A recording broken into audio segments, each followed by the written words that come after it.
Happy Friday! Coach Goody is back in the building. I missed y'all. Y'all know every time I'm not in the building, it's something going on. But I missed y'all. We are in March Madness. I feel like playing a little future right now because y'all know it's my favorite season. There's a lot of sports going on. It is also Women's History Month. Okay, shout out to all the women in the world of sports. But I got a guest in the building today. Longtime friend, Stinger legend, you feel me? Put your stingers up. All my Hornets Sac State guys. I know y'all in love because, you know, we love everything Sac State here. But I got Coach Sid in the building. Sac State alumni, 14 to 16, Jersey native. I'm going to have her pop her stuff down. Listen, y'all know when I have guests, I always want y'all to put some respect on their name. Because you might not know who they are necessarily yet. You might not have gotten introduced to them. This might be your first time. This may be your favorite coach, just like me. Remember, y'all are listening to Givin Game, live on 97.5. But I'm going to let Coach Sid pop her stuff. Let me get her situated. Go ahead, Coach Sid. Talk to the people. What's up, y'all? What's up, y'all? Shout out to Coach Goody. Absolutely appreciate you for having me here today. Pretty much just a hooper, straight up from Jersey. A lot of people think I'm from the Bay Area, but I'm from the East Coast, so from Jersey. Hooping out there in high school. I'm definitely a JUCO product for sure. So I went the JUCO route to do what I got to do. Period. You know, just to make it work. Ended up at Sac State for sure. So I would just definitely say I'm that type of aggressive hooper.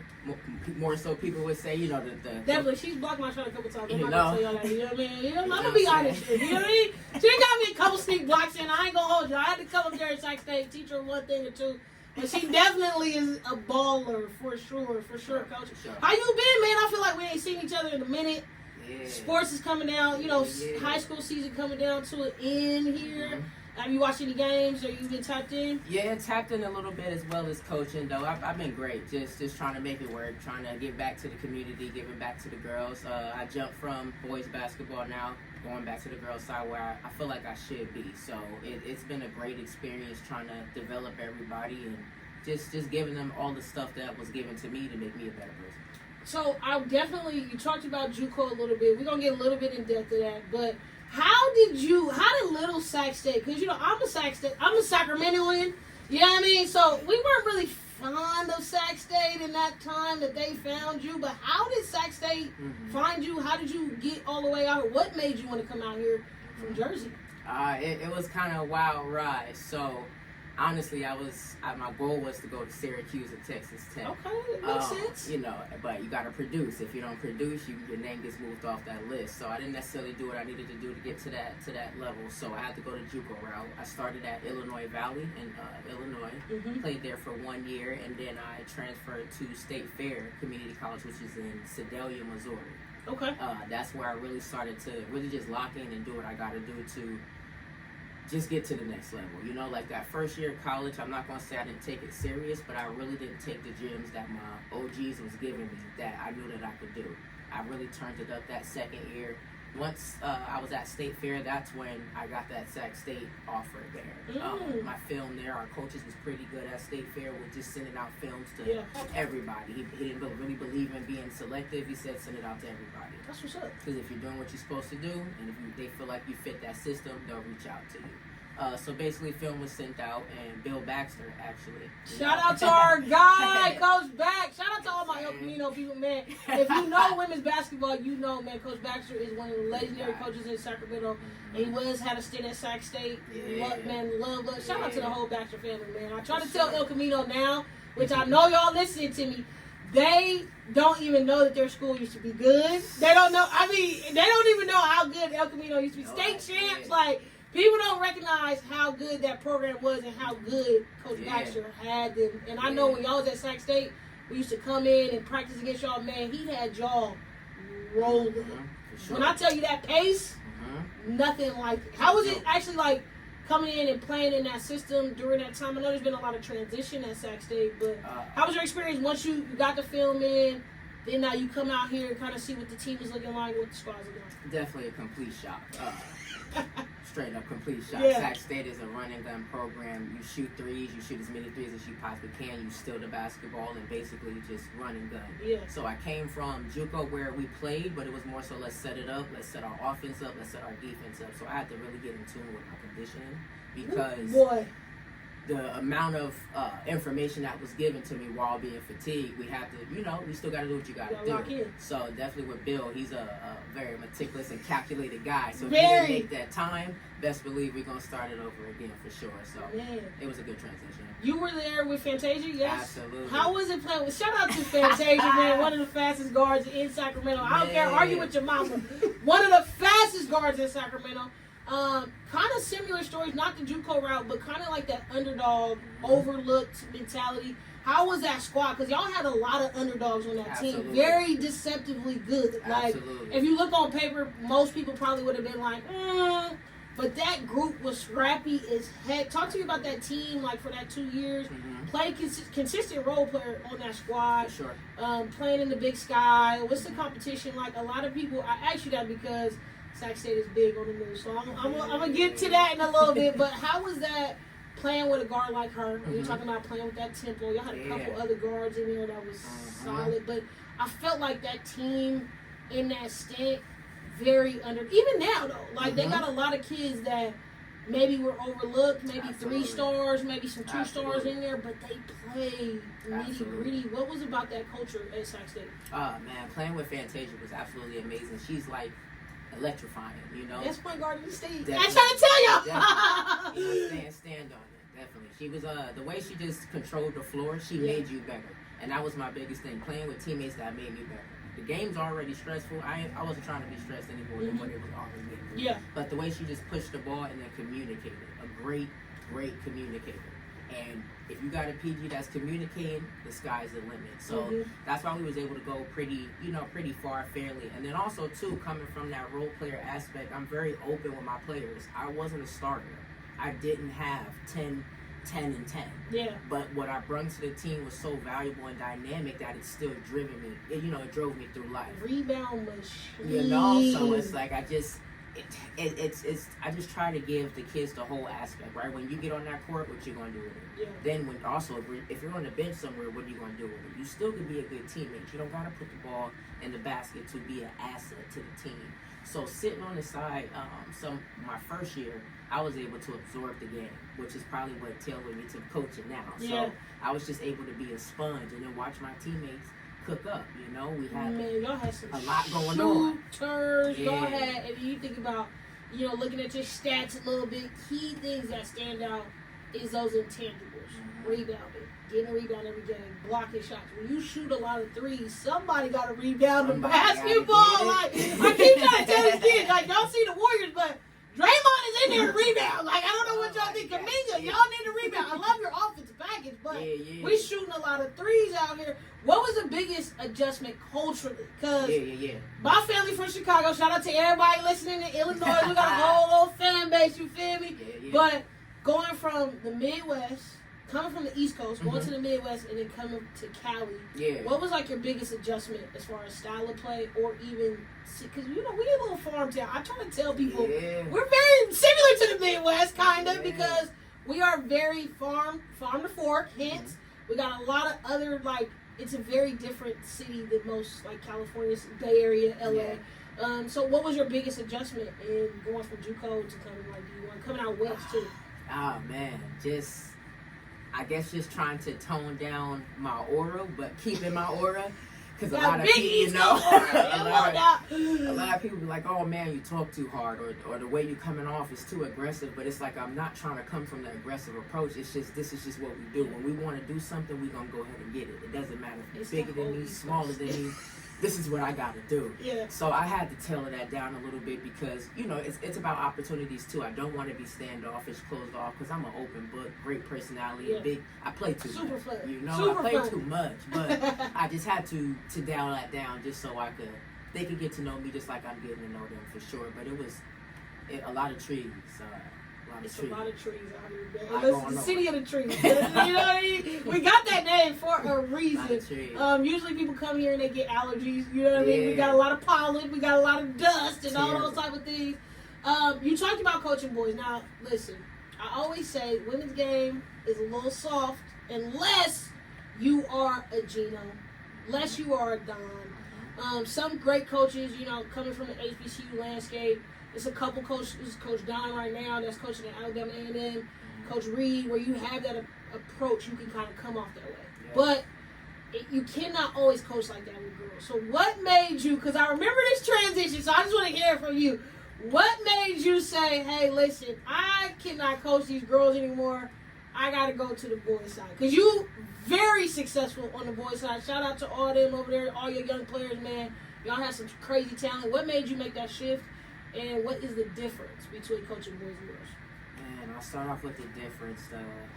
The pace for sure, right? The boys they're just going up and down the court. And I'm not saying that girls don't necessarily go up and down the court. You know what I'm saying? We're definitely more fundamental and more critical. So we're gonna make sure we actually jump stop and make sure that we get that bounce pass. Boys is like whatever, we're gonna run up, quick pass, and then we out of there. So just the pace of everything. But when I said I was done with boys and wanted to go back to girls, the biggest thing is it just made me mad how people don't respect the girls. Come on now. But then when you talk about some of the reasons why they don't respect us, I could see it because I'm a hooper too. But it's like, we could change that, right? If we just change the pace, it could look a little better. We worried about dunking, but we got shooters. We got people defending. We got people making flashy passes. But it's not enough people instilling that power and that motion for this group of girls or any type of girls to move forward. So I'm just like, what can I do learn from the boys, right? And bring that to the girls' side to ideally make it legitimate. You know, I'm not saying that girls basketball is not legitimate, but coming from a former hooper, people do not respect what we do at all. We argue all day about this. And this is the crazy part about the respect part. You've always had a favorite hooper. We up in age now, you know what I mean? We in that middle part. And there was hoopers before us. Everybody always had like an auntie that played, a cousin that played. How do you think we gain that respect though? There's a lot of girls now. You got AZ, you got a lot of these players, Asia, Angel, where they're kind of playing. Mind you, all East Coast people. It's just side note. It's a little different out there. A little swag, a little different. You got to come with it. But you seeing all these ballers. One of my favorites, Hannah Hidalgo at Notre Dame. Like they got that little chip. Yeah. So I see like sparkles of it. Of like we could definitely do Flage. Even though she having like an up and down season this year, she still comes with that. Hey, I want East Coast to do it. You know what I mean? I'm just saying. Like I make this argument that West Coast we got better athletes, but when you talk about that swag and that juice, though, East Coast definitely got it. What do you feel like we need to add to the women's game right now? I think just more representation of people with the chip on their shoulder. Yeah. You know, like I feel like it's enough of talking about it. What we're talking about, you know, like it's enough of talking about it. So we need more people actually doing it, walking the walk. So the ones that's up under us, they're looking at us. They're trying to find ways to mimic our footsteps and be better than us. That's the goal, right? We want every kid that we coach to be better and get everything more than what we ever did. Yeah. The hardest part, what do you think was the hardest part for you outside of like school? Because school is a whole nother part. Yes, we have degrees. We just didn't go play basketball. More women, which I try to tell people, more women graduate with their degrees from being former athletes than any other sport. Most women that are athletes in college, they're getting a degree. Because in hindsight, it's like that 1% look way smaller in the WNBA who's also in a CBA negotiation right now. So that's not our goal. We definitely went to school and got that degree. But what do you think was like something that stood out? I know for me, it was the schedule. Baby, that schedule of like practice, school, training, individuals, study hall, game, road trips. Like, it was a lot that first year to kind of adjust. And still, I had a freshman 15, dog. I was eating. I was turning up, man. I was like, hold on now. I ain't playing enough to be eating this good. So my schedule and adjusting my schedule and making sure it was a lot on my load for the first year to adjust. I think as I was in college, it got easier, but that travel, all that is kind of like a wear and tear. What were some of the adjustments that you had to make coming from junior college to like that D1 level? Because it's different. It's a jump. Yeah, for sure. I would definitely agree with you with the scheduling and then learning what your discipline is, because there's no one being your support person, right? If you got to get up for tour-a-days and first workouts at 4 a.m., your best bet is to set that alarm, because if you don't set that alarm and you miss it, no one's waking you up. Yeah, you will hope your teammates going, you like, yo, we got to get up, but it was that discipline, learning like I'm on my own, and if I don't do this, this won't happen, you know. And that's hard. That's really hard. Man, that alarm. They pack your schedule, you know, from the start you wake up. That is like a real thing. Like you are literally doing your 24 hours a day. Absolutely. What does your day look like? Because boy, like that was a shift. You talked about playing at junior college. Yeah. I say this all the time. Junior college is not as easy as it caked up to be. So, are you one of those stories like y'all was getting it out the mud, own food, 6-7 people in the dorm? Because you were in 2 different states, very close, but 2 different states, cold weather. I'm against that, so I'm glad you came over here to where the sun is at. Because snow is not my ministry. I tell people that all the time. I love y'all, but snow is not my ministry. So is the JUCO, like the stories and the fear factors, is that really real? Absolutely. Absolutely. You know what I'm saying? It's absolutely real. It's even real on the university level. Yeah. You know, it's just a matter of the culture of that team, the type of coach you have, their dynamic. I mean, JUCO times, the chicken sandwiches, the salad, no dressing. You know, it's wild. Some of the stuff that I can say, people probably like, nah, it didn't happen. But yeah, if you lost, you had to deal with some type of, you know. Yes, remember that, even at D1. Yeah. Some type of rough days. I mean, shout out to Bunky Harkerroll, but he was infamous for if we lost that after game meal wasn't too good. You know, we already knew it. We definitely had an adjustment in the second meal if we lost, and if we was on that bus. Absolutely. You know, in Mississippi, you're driving a lot of places, okay? Yeah. Shout out to them now. SWAT got their money up there. Out of Florida in there, they might be taking some flights. But we definitely drove everywhere. Man. Did y'all have to drive everywhere for the most part? We flew in, then drove around. Okay. The state. Okay.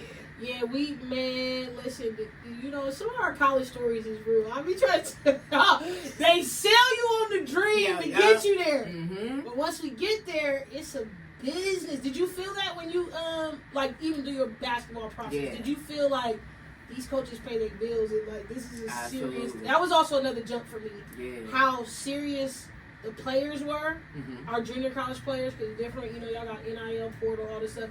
But our junior college players were definitely tougher than everybody else, even if they were upperclassmen. Yeah. Junior college kids was just cut different. Yes. And then that transition of like, hey, this is a job. This is not.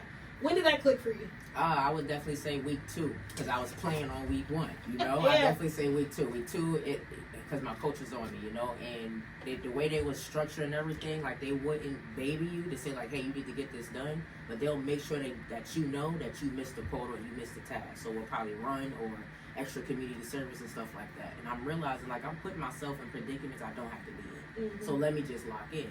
And then when I would pay a little more attention to the one-on-one meetings, you can even hear in the coaches' voices how if we don't do well, they can't feed their families. So it's like I had to humble myself too, because I came from a background where we had to get it out the mud. It's like, okay, it's more than just bouncing a basketball. And that's when I'm learning, like, it is bigger than basketball. Always it is way bigger than basketball. I'm just keep saying it again with your chest, please, because big gun. These parents be forgetting, like, sometimes the last time I was coaching, I've been retired now for a little bit. I'm back in it. Coach Kim in here, look, we back in it. But a lot of the times, parents will tell me, this is not about life, this is about basketball. But I'm like, no, this is all about life. Because we're playing a game for 2 hours. But the bus ride, the travel to the game, what we gonna do in between time, the being around your kid is why I coach. Coaching the game is only, if I'm AAU, it's only an hour running clock. If that. High school is 2 hours, but I spend 90 hours with this student athlete all week. So, man, listen, y'all know we can go on and on and on. I gotta take a water break. All right, we gotta make sure everything is in order and stuff. I'm here live with Coach Sid. She's in the building. Y'all listening to Givin Game on 97.5 FM KDEE. We'll see y'all after the break. Peace. Hey, that was Tevin Campbell with Can We Talk? That was Coach Sid's request of the day. Y'all know when I have a guest, it's not all about me. I know, this is my show, but it's not all about me. So that was Coach Sid's request. Can we talk? Y'all know sometimes we need to talk personal. We need to talk offline. You know, coaches love to say that we need to talk offline. Coach Kim in the comments. Yes, Puma on the way. Shout out to Puma and all my networks and business over there. I got Coach Sid in the building. Sac State alumni, Jersey native. Coach, young, influential coach. I definitely wanted to make sure that was in the title because talk about that. You know what I mean? Being a young coach, I feel like we grew up and all of our coaches was old. I was just having this conversation. I be having a lot of sports conversations, y'all. But I was talking and I was like, a lot of the coaches that I grew up under were very established. Like, they were older men. There was no women. Very rare. Shout out to Coach V and Brittany Scheinman. They was the only coaches that were coaching that were women, that former players. But we didn't really have a lot of women coaches. Yeah. These coaches are older, very established. They're not our age, okay? 20s starting this out because we started in our 20s. Let's just get this very clear. And so coaching in your 20s, you're like still trying to get your life together. You're still trying to figure stuff out. Man, I stay in an apartment. My coach had a house like in Greenhaven. Like, you know what I mean? So it's like the interaction and the dynamics aren't the same. But also I felt like I didn't really have that support. Like, I felt like parents supported my coaches that I had because of the imagery and because of who they were. And, you know, you've been coaching for so long. You got the 250 wins, and it's like people forget you got to start at some point. Like, can we get a little bit of grace? Like, but when it's women and black women in particular, like, people feel like they can talk to us any kind of way. People feel like they can treat us any kind of way. People feel like we don't know what we're talking about. When, bro, I will cross your dad up. I don't care if he played in the NFL. Your dad is out of shape and bad built. Like, come on, bro. Bro, I never even played D1 ball. Your mom is in here talking to me about stuff. Never even played sports. Barely passed PE. But I got to deal with all of this. So, tell me a little bit about your journey. How has it been? Any obstacles that you've seen or that you've been through? Like, because it's tough. It's been wild, for sure. It's been wild. I mean, I started off doing recreational basketball. It was this recreational league called NCYS. Okay. And then I moved over to CYBL with Mickey Hope. Yep, shout out to them. They're CYBL. They a dope program over there. For sure. So all recreational, developmental level, for sure. But the biggest thing I would notice is I'm a tall woman. So that would cause a lot of problems. Ain't nothing I can do about my knees. It is what it is. Listen, my mom and my daddy made me. You know I'm tall. Like, what it is. I'm blessed real quick. So being tall, that was a problem real quick. And then being the fact that I'm able to articulate myself without being too emotional, that was a problem. And then also, too, like I said, I'm working on that aggressive side. We trying to win the game. I'm the type of coach, let's go, and one. We doing all that type of stuff. So when our team is up, a lot of the times, I get the worst of some of the male coaches. A lot of women don't talk about that. We get the worst side sometimes of them, you know, because I don't know if it's an ego thing. I don't know if it's the man versus the woman thing. We can go for hours about that. But in the heat of the moment, it's almost like we get belittled, and it's like, stay in your place. How dare you? And for me, most of my players and my parents know I don't care about none of that. Yeah. So it is what it is. So a lot of times people always come off not liking me. That happens a lot. Yeah. But then once they get to know me, they realize I'm just an open book, and I love the game. Hey, you sit on the court, very ferocious. Yeah. Coaching, very intense. But I think that is that male and woman thing, because when a man does it, he's passionate. When a woman does it, we're emotional. We're upset. Yeah. We're you know what I mean? We're being negative. I always say too, is like, what do y'all want me to coach like? I already have a very raspy voice. You want me to like, hey, excuse me, can you get a rebound? It's like, no, can you get a rebound? Like, turn this up a little bit. Like, we gotta have at least a, on the court, in game time moment for sure. And then I didn't even think about that because I'm not as tall. I'm just thick. You know what I mean? But definitely that. When you see a black woman just as tall, even some taller, because y'all be having some coaches out here, I'll be like, your coach never even played. Like, come on. What we doing? You know what I mean? It's so much basketball, and AAU, and all this, like, recreational things. Yeah. It's a lot that you got some coaches that's just, hey, my dad got the money to run a team. You know what I mean? Let me get 4 other people for my son.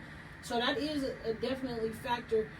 What made you want to coach, though? Like, what makes you keep going? Let me change that. What makes you keep going?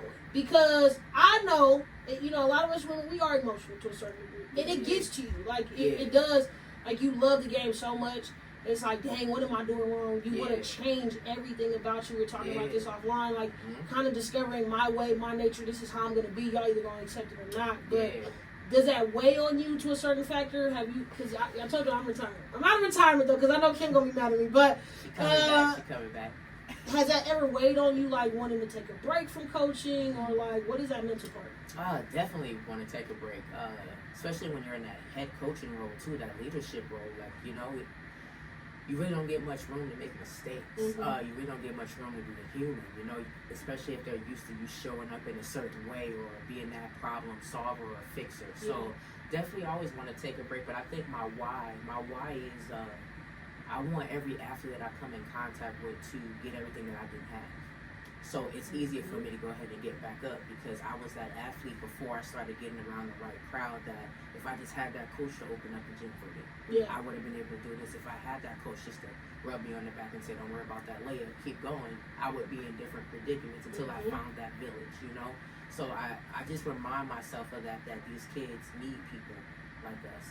And a real life representation. I know we're in this time frame of AI and things is fake, and it's like, no, this is real life. I'm gonna tell you my highs, my lows, what didn't work, and what could work.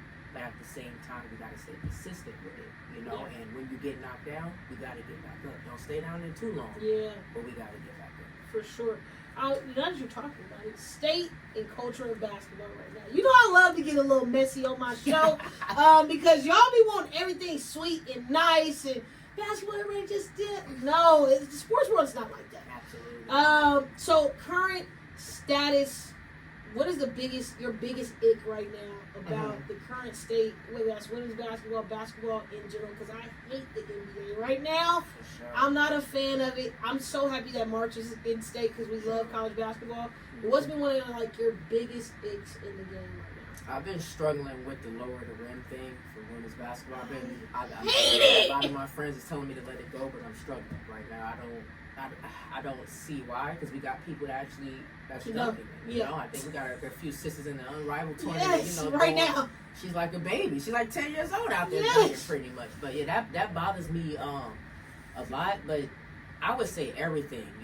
Just the structure. The structure of respect on the game bothers me a lot because there is people that's doing good work here, but the other stuff is getting overshadowed that we can't even really put the respect where the respect gotta be. Yes. Yeah. I think mine right now is how we cover sports. Ooh, yeah. How we cover it.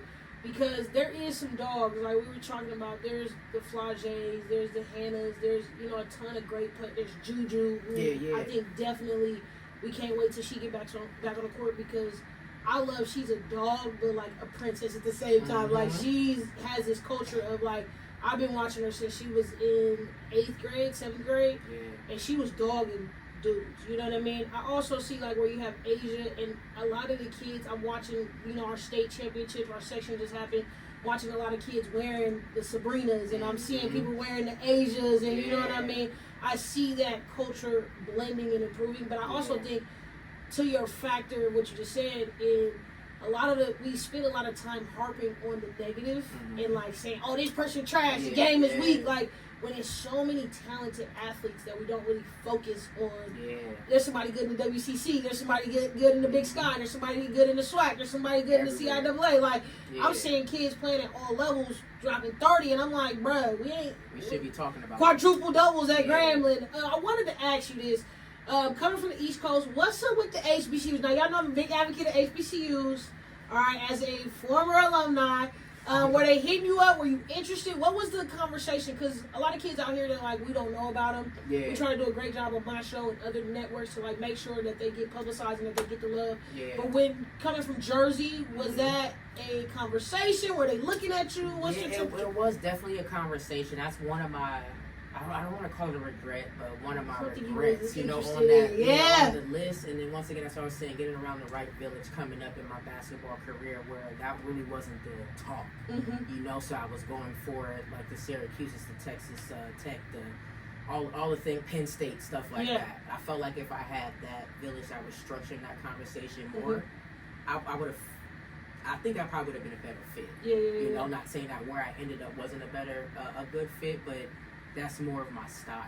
Yeah. But it's just the team that I was around currently. We just have the plan of. And let's go going this way. elsewhere. No, for sure. Because we always are looking at one big thing is being an advocate is how they market, how they advertise to athletes. Because it's still a great opportunity. My prayer was just to play D1. Yeah. Wherever that landed, it was on God. And Jackson State came through right on time. Okay, go. and it was lit. So you know what I mean. That made it a little bit better during the college experience. What was your hardest part about being away from home? Because I listen. First year I cried every day because I missed them fools. I got siblings. Are you the only child siblings? I got siblings. Yeah. So I missed them fools every day. Yeah. I knew I was like having fun at school. So I Yeah. like. We wipe these tears and like I'm gonna turn up, but or I'm gonna play basketball, whatever the case may be. Yeah. But how was it leaving like from home and being in Illinois, Missouri? I know they miss you every day. You already in Sacramento, like crazy. opposite side of the world. For sure, yeah. It was tough. I miss my family every day. I don't really get too much time to see them, but when I do get to see them, it's always up. But it was hard.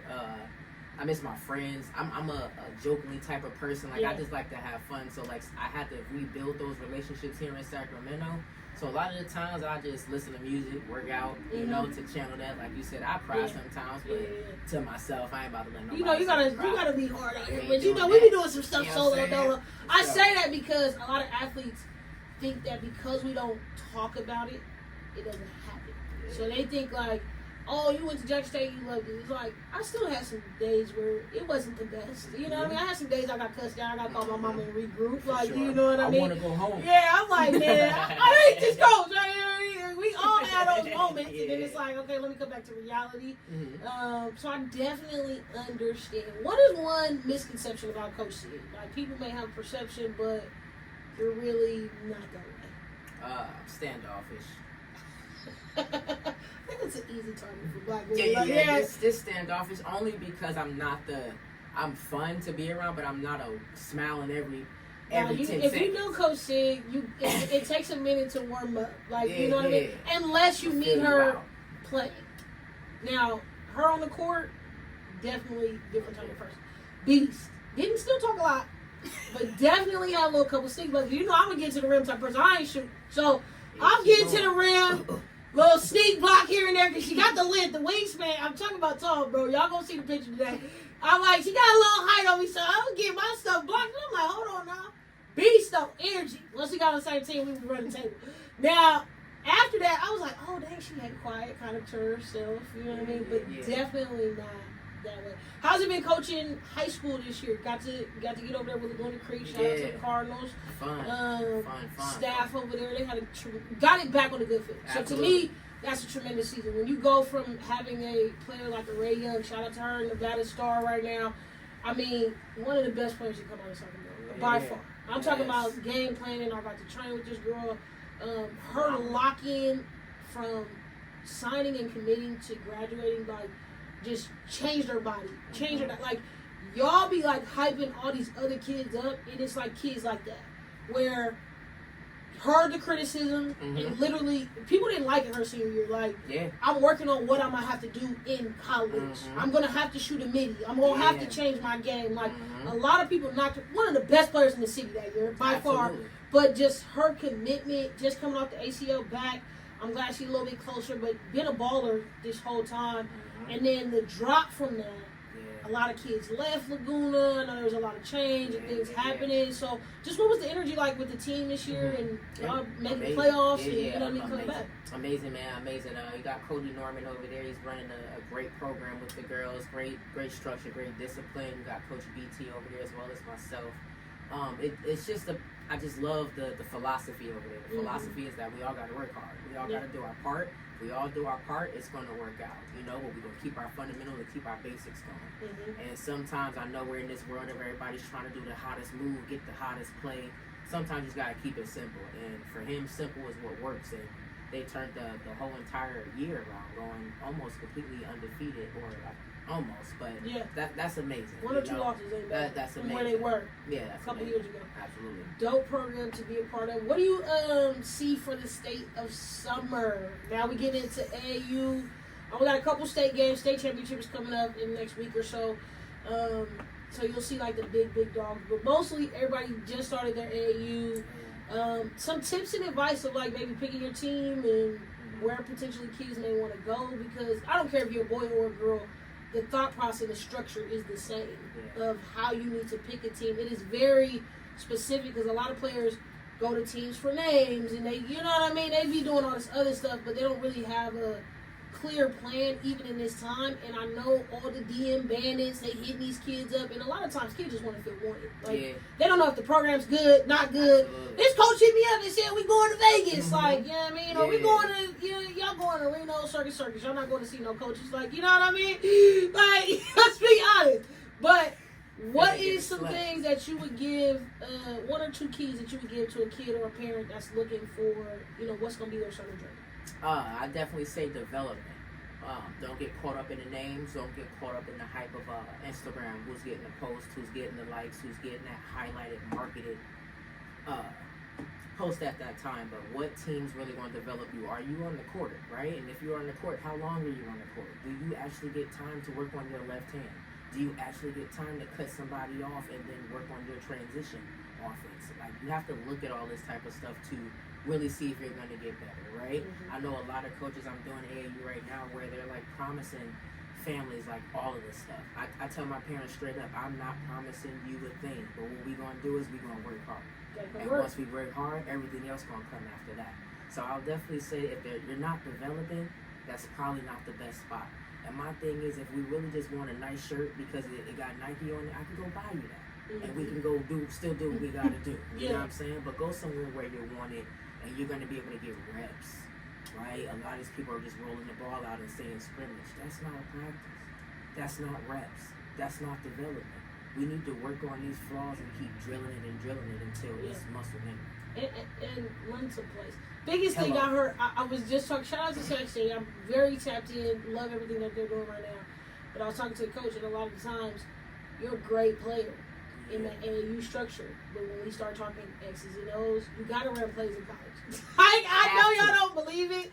We have a couple systems where fast break, first option, early offense, what we call it. But outside of early offense, we're running a play. Even they call, like, the difference in high school and college, we don't call it transition, we call it early O. If early O's not there, running a play. And so in some of these like AAU, I always struggle with, it's like one or two kids like, why we gotta run plays? Bro, you gotta run something. I'll stroke out. Coach, man, listen, every time I have somebody on here, we be chopping it up, making it a room up in this thing, making it a vibe. But we are to the end of the game. Coach said, I'm going to leave the last with you. Any takeaways? Where can they follow you? Where can they support what you do? For sure. You guys can follow me on Instagram, @hoops_. Biggest takeaway today, man, is just keep striving, doing what you got to do. Keep hustling. You're going to get knocked down, but keep getting back up and keep working hard. Man, Coach Shed, I appreciate you a ton for pulling up on me, man. Y'all gonna see her. Y'all all follow me, so y'all know y'all gonna be seeing her on the page, man. We're gonna be locking in with some workouts, at least just getting her out to talk to my kids. I'm gonna try to convince her to come coach with me. Yeah, listen, I'm gonna be persistent about this thing, because I think when like-minded people, in any way, we need to support each other. Not only as black women, just women in this game. We gotta be able to support each other, whether that's giving each other a platform or just supporting each other in what we're doing. Y'all know I'll be always having the camera on the sideline with you, so I'll be pulling up to some summer games. If you got some kids that want to train, you still training, right? Absolutely. So y'all please tap in with Coach C, because I mean, I'm telling you, whether you got a boy, girl, it don't really matter if they want to hoop. This is a great connection, a great resource, because we're trying to rebuild this Elk Grove thing too. All right, let's just go ahead and speak on it. Elk Grove needs some love. Shout out to all my people in Elk Grove, but it definitely needs somebody to hold down that front as far as women's basketball is concerned. Hey, maybe some new blood in the water. I'm just saying, it might be some new blood in the water. So, man, that's Coach Sid. I am Coach Goody, where I give y'all all the game every single Friday, talking hoops, sports, whatever you want to talk about. We're going to be talking about it. It is March Madness, so make sure that y'all watch this championship week. So all of our conference tournaments, all of those things are happening. If you're local, right now they are in the state playoffs. Games were last night. So teams that are in the semifinals to go to state. Y'all know I'm going to be in the building at the big house. We call it GC1 here. Go to One Center in a couple weeks. Coach Sid, again, thank you. I appreciate you. You're listening to Givin Game on 97.5 FM KDEE. And I'll see y'all next week. Peace.